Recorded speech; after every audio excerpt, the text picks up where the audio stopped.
Olá a todos, agradeço a Deus por poder mais uma vez estar aqui com vocês, hoje para debater um tema bastante curioso. O que nós fomos em nossas encarnações, em nossas vidas passadas? Bom, eu começo esse tema dizendo que, ainda bem que a gente esquece, que é preciso esquecer das nossas vidas passadas. E isso é tratado entre as perguntas 392 e 399 do Livro dos Espíritos, tá? Dizendo que esse esquecimento é crucial para ajudar a evolução do nosso espírito. Que se a gente lembrasse do que a gente fez, especialmente de ruim, né? Traímos, fomos cruéis, torturamos, assassinamos, ou o contrário, recebemos traições, fomos torturados, fomos assassinados, seria muito difícil a gente estar de novo com essas pessoas que prejudicamos ou que nos prejudicaram para fazer esse ajuste de contas, lembrando disso que aconteceu no passado. Então, o que os espíritos nos mostram repetidas vezes é que esse esquecimento é muito importante para nos ajudar a superar essas dificuldades, esses erros que cometemos, para que não os cometamos de novo, não sejamos influenciados por eles na atual encarnação ou nas próximas, né? Para que possamos ultrapassar esses tropeços do passado. Mas mesmo assim a gente sabe que a curiosidade é muito forte, né? Todos nós queremos, temos essa vontade de saber o que nós fomos. Até às vezes para entender e aceitar a justiça de Deus acontecendo nas nossas dores e sofrimentos, ou seja, saber por que temos determinadas dores, passamos por determinados sofrimentos. Mas é bom saber também que não só aqui na Terra, como nos mundos um pouco mais evoluídos que a Terra, também os espíritos não lembram das suas vidas passadas. Só nos mundos bem mais evoluídos, né, onde as populações estão totalmente felizes, que eles estão maduros o suficiente para lembrarem de suas vidas anteriores sem que isso os afete. Tá bom. Mas ainda assim vocês querem saber como foi e o que fizeram, como foram e o que fizeram nas suas vidas passadas, correto? É fácil. É só cada um de vocês analisar detalhadamente as suas tendências, facilidades e dificuldades nessa vida, que vocês vão saber o que foram e o que fizeram nas vidas passadas. Por exemplo, se cada um analisar suas tendências morais e seus instintos, vocês vão saber o que foram nas vidas passadas. Primeiro ponto: quais são os padrões de comportamento que vocês têm hoje? Identifiquem esses sentimentos inatos que já nasceram com vocês, porque eles indicam os hábitos que vocês já vêm cultivando por séculos, há várias encarnações. Vocês têm algum vício ou alguns vícios difíceis de mudar? São esses os vícios que exigem mais esforço nessa vida, os que têm mais demandado problemas nas suas encarnações anteriores. Vocês têm alguma virtude espontânea dessa vida? Com certeza elas são uma facilidade moral que vocês já conquistaram em vidas passadas. Vou dar alguns exemplos agora relacionados a mim mesmo, tá? No item 1, Ricardo, padrão de comportamento atual que deve ser algo que eu carrego já de algumas encarnações. Eu não sou muito apegado a dinheiro. Então, essa generosidade que está ligada a não querer ter posse de dinheiro é alguma coisa, é algum hábito que eu já adquiri de vidas anteriores. Ah, mas você lembrou de um item, de um hábito positivo. Tá bom, vamos lá no item 2, vícios. Que vício para mim é difícil de eu lidar essa encarnação, que com certeza é algo que vem, que eu venho carregando como um problema a ser corrigido há algumas encarnações.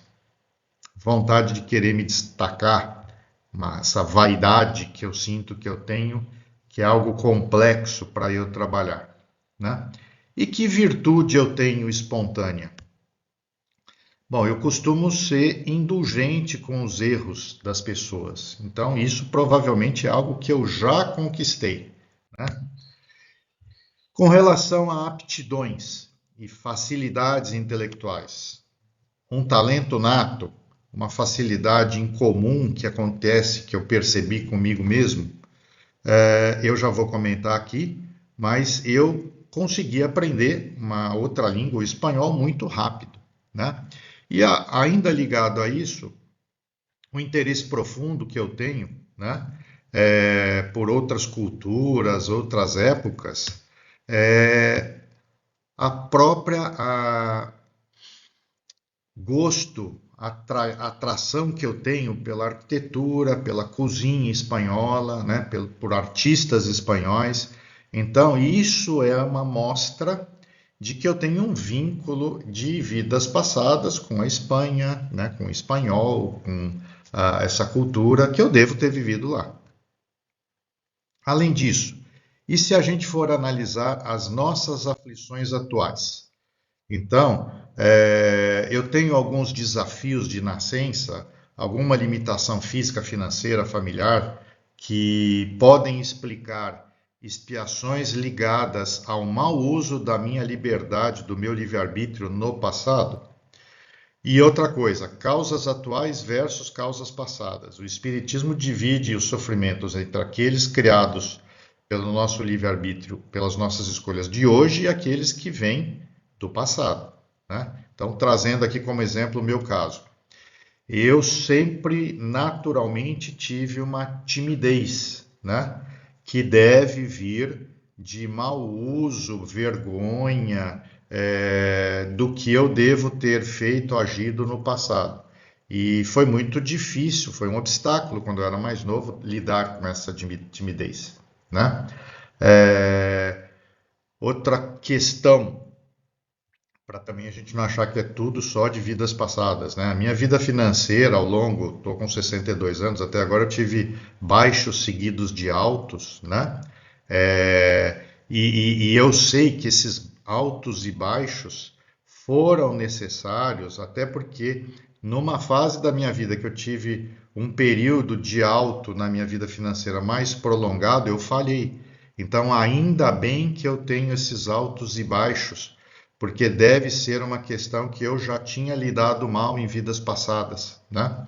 E nessa encarnação, isso foi paulatinamente sendo liberado, eu viver esses altos e depois baixos, né? Atrações e repulsas interpessoais, né? Eu tenho uma simpatia, eu sinto uma simpatia muito forte com determinada pessoa imediatamente. Provavelmente uma pessoa com quem eu estou me reencontrando, é um afeto de vidas passadas. Ao mesmo tempo, antipatias gratuitas, rejeições, né, dentro do seio familiar, no trabalho, nos mostram que a gente está reencontrando desafetos do passado para a gente trabalhar essa reconciliação. Então, exemplos, eu tenho um sócio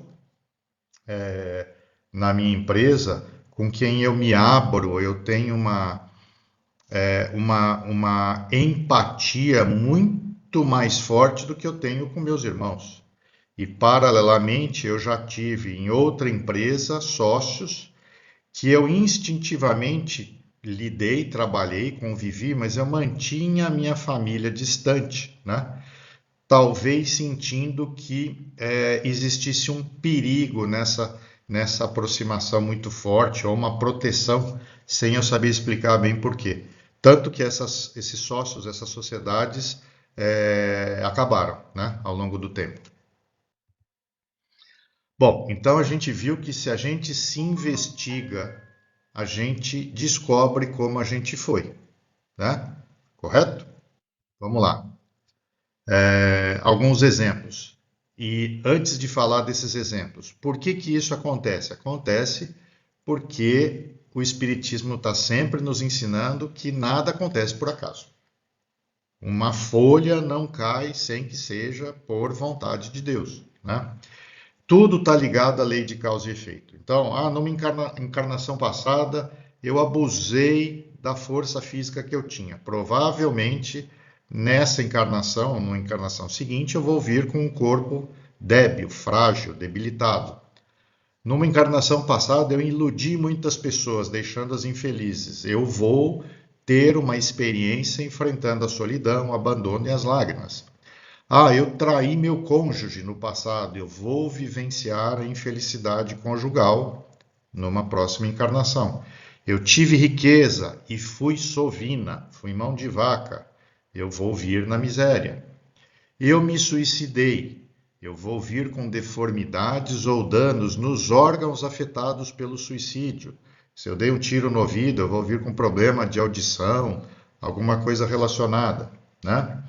Eu abusei da inteligência que eu tive, então nessa encarnação eu vou vir com limitações intelectuais e distúrbios, né? Para me comunicar, para me apresentar. Eu fui cruel com familiares, então numa próxima encarnação ou nessa encarnação, no núcleo familiar, eu vou viver essa situação numa posição invertida, né? Eu era um pai cruel, eu vou ser um filho que vai enfrentar necessidades especiais, alguma coisa assim. Eu abandonei um filho no orfanato, ou rejeitei o filho, eu vou ter problemas, o casal, eu e a minha esposa, ou o meu marido, né? Vamos ter problemas de fertilidade ou de aborto espontâneo. Então, o que está acontecendo de sofrimento, de dor, de obstáculo nessa encarnação, muito provavelmente foram situações que eu usei mal os talentos, as dádivas, as oportunidades que eu recebi em vidas passadas. Tudo isso está vinculado ao ditado: conhece-te a ti mesmo. Bom, esse ditado não é espírita, né? Ele está escrito lá em latim Nocete Ipsum, no templo de Apolo em Delfos, na Grécia, né? Está associada essa frase ao filósofo Sócrates, que foi um dos colaboradores espirituais de O Livro dos Espíritos, né? E lá na pergunta 919 do próprio Livro dos Espíritos, está lá: qual o meio prático mais eficaz que tem o homem de se melhorar nessa vida e de resistir à atração do mal? Olhem a resposta. Pergunta 919. A resposta foi assinada por Santo Agostinho. Um sábio da antiguidade, Sócrates, vô-lo disse: conhece-te a ti mesmo. Então, quanto mais a gente se investigar, se analisar, nós vamos descobrir o que fomos e o que precisamos melhorar. Mas eu já vou avisando, hein? Nenhum de vocês nunca, em nenhuma vida anterior, foi melhor do que vocês são nessa encarnação. Isso é muito importante. Eu fui bonzinho e agora eu sou mau, eu sou cruel. Não existe isso, tá? O Livro dos Espíritos nos mostra que a gente pode estagnar, a gente não regride na evolução. Então, nessa encarnação, nós estamos na nossa melhor versão. Ok?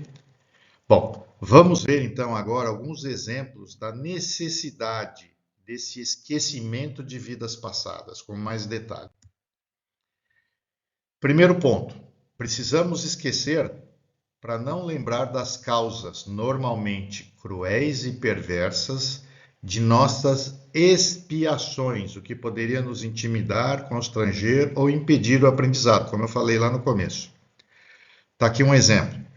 No livro Memórias de um Suicida, da Ivone do Amaral Pereira, o escritor português Camilo Castelo Branco, ele tinha se matado com um tiro no ouvido, no final do século XIX, e tinha 65 anos. E ele se matou porque ele estava ficando cego e não aceitava essa situação. Mas por que isso aconteceu? Numa encarnação anterior, no século XVII, o mesmo Camilo tinha sido um católico espanhol. Aí o nome dele tinha sido Jacinto de Ornelas. Ele tinha se apaixonado obsessivamente por Maria Magda, mas ele foi rejeitado por ela. Então, ela casou, né, com um militar, e ele, tomado por um ciúme, junto com orgulho, vingança, ele falsificou provas e denunciou o marido da Maria Magda, na época, ao Tribunal do Santo Ofício, à Inquisição. Esse homem, o marido dela, foi preso, levado para a masmorra, torturado e perdeu a visão com ferro em brasa. Né? Para reparar, ou seja, para expiar o sofrimento que ele causou àquele homem, Jacinto, posteriormente, trouxe no seu mapa genético espiritual a necessidade de vivenciar a cegueira a partir dos 40 anos de idade numa próxima encarnação. Então, ele não passou a ficar cego nessa encarnação à toa, por acaso, era uma expiação. E o que é pior, ele falhou em não se resignar e aceitar esse sofrimento. Mas foi muito importante ele não saber de tudo isso, né? Mas mesmo assim ele falhou e numa outra encarnação vai ter que de novo resgatar isso e mais a complicação que ele se auto-causou. Né? Mas importante, a gente tem que ter fé, confiar na justiça de Deus, ser resignado, né? Ao invés de querer mudar os desígnios de Deus. E isso é que nos faz avançar, que foi o que não aconteceu com Camilo Castelo Branco. Então, outro ponto que é importante dos motivos, né, da gente esquecer agora de uma forma mais detalhada, é não atrapalhar o vínculo entre aqueles que se prejudicaram em vidas anteriores e que estão se reencontrando nessa vida.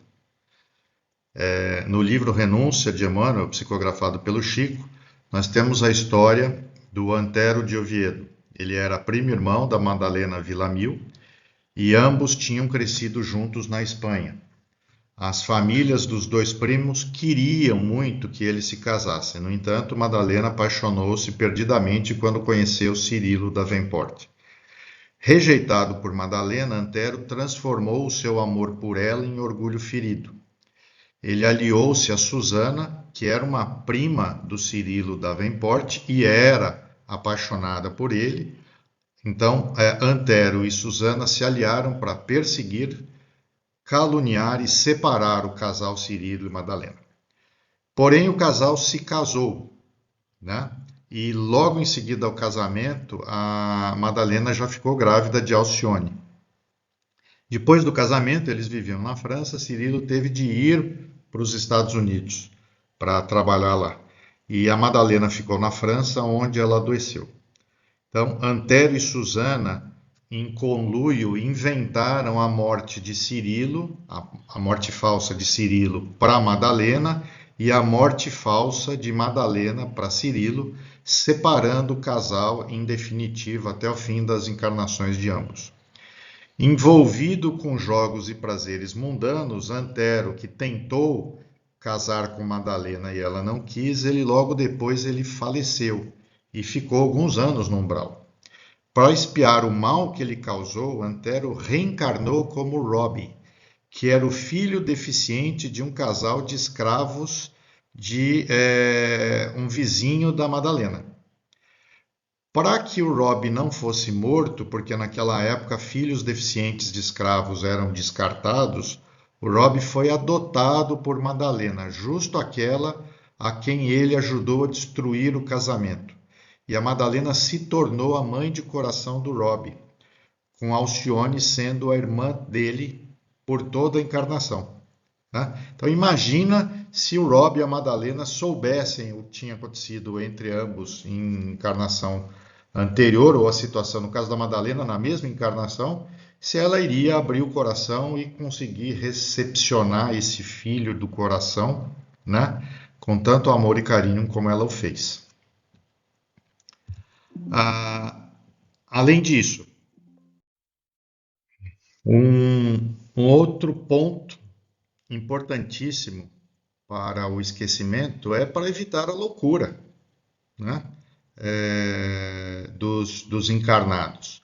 No livro Vivendo no Mundo dos Espíritos, sobre o espírito de Patrícia, psicografado pela Vela Lúcia Marinzec de Carvalho, o instrutor Raimundo, num curso para desencarnados, ele explica que nem os próprios desencarnados se recordam de suas vidas passadas, na maioria dos casos.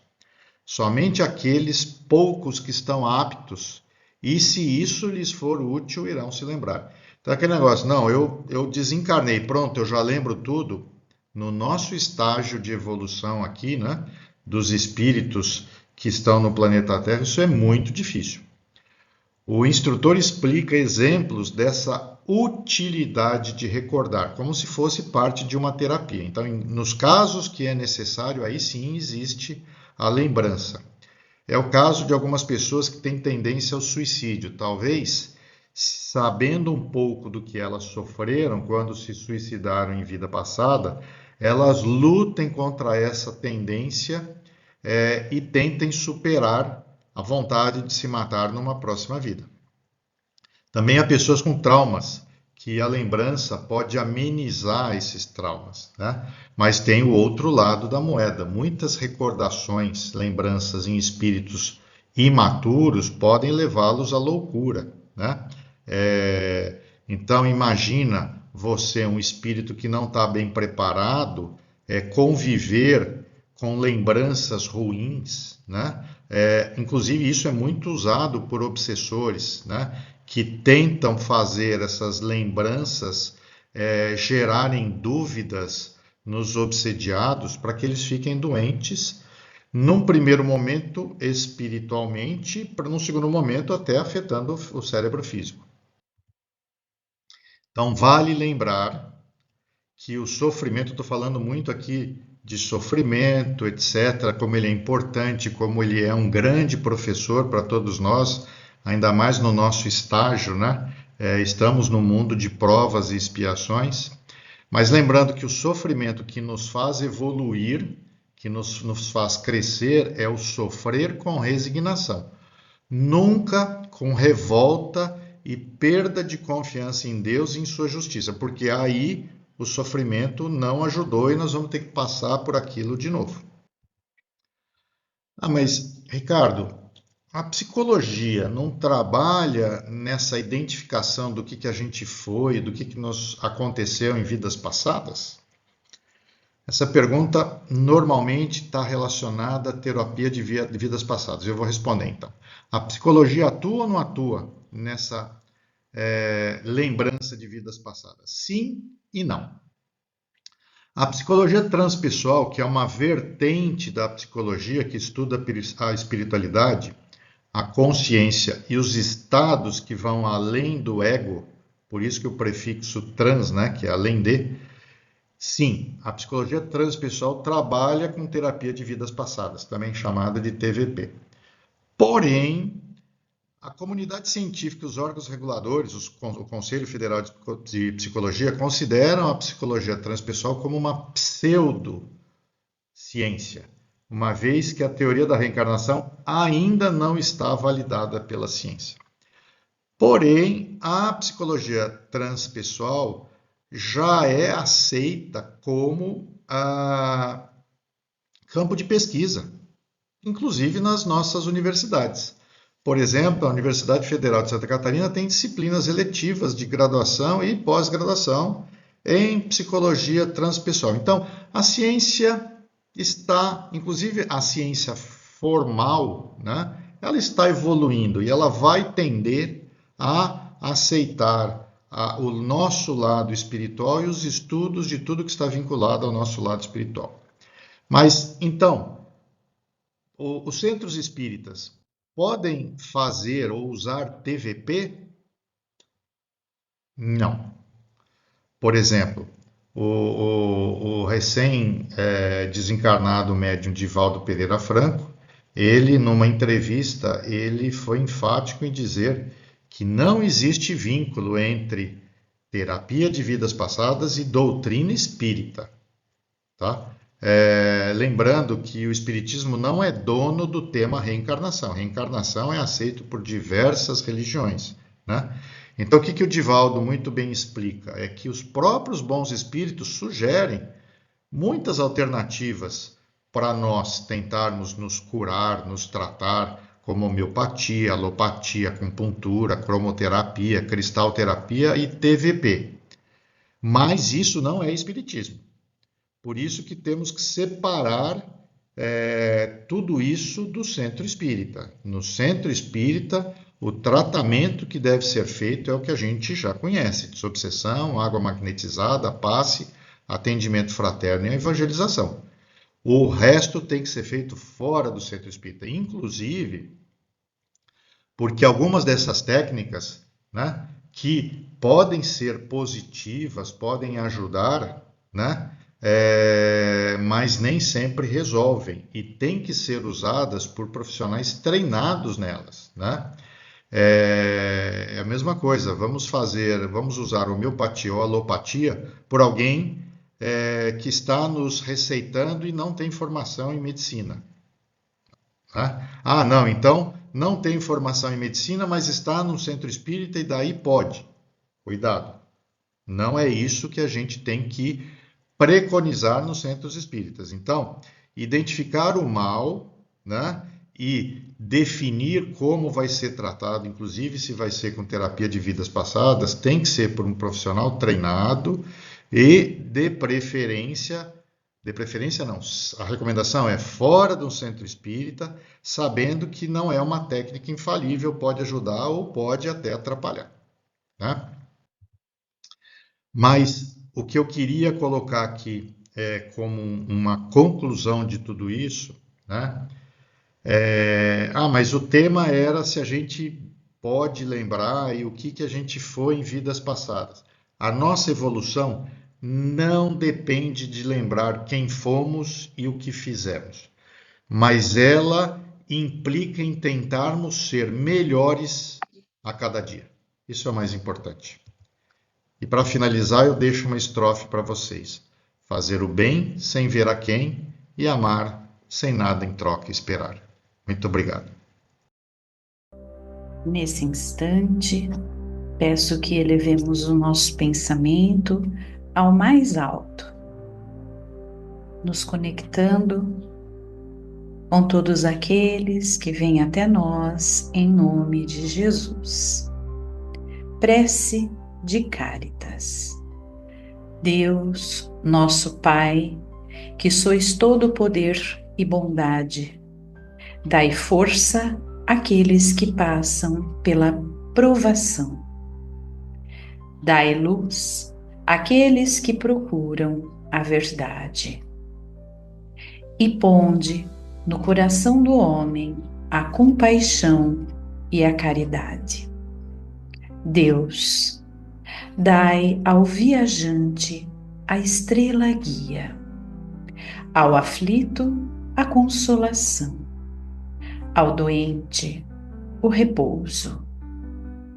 Pai, dai ao culpado o arrependimento, ao espírito a verdade, à criança o guia, ao órfão o Pai. Que a vossa bondade se estenda sobre tudo que criaste. Piedade, Senhor, para aqueles que não vos conhecem, e esperança para aqueles que sofrem. Que a vossa bondade permita aos Espíritos Consoladores derramarem por toda a parte a paz, a esperança e a fé. Deus, um raio, uma faísca do vosso divino amor pode abrasar a terra. Deixai-nos beber da fonte dessa bondade fecunda e infinita, e todas as lágrimas secarão. Todas as dores acalmar-se-ão. Um só coração, um só pensamento subirá até vós, como um grito de reconhecimento e de amor. Como Moisés sobre a montanha, nós vos esperamos com os braços abertos. Ó bondade, ó poder, ó beleza, ó perfeição. Queremos, de alguma sorte, merecer vossa misericórdia. Deus, dai-nos a força no progresso de subir até vós. Dai-nos a caridade pura.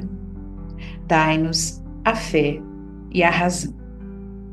Dai-nos a simplicidade, que fará de nossas almas o espelho onde refletirá um dia a vossa santíssima imagem. Que assim seja.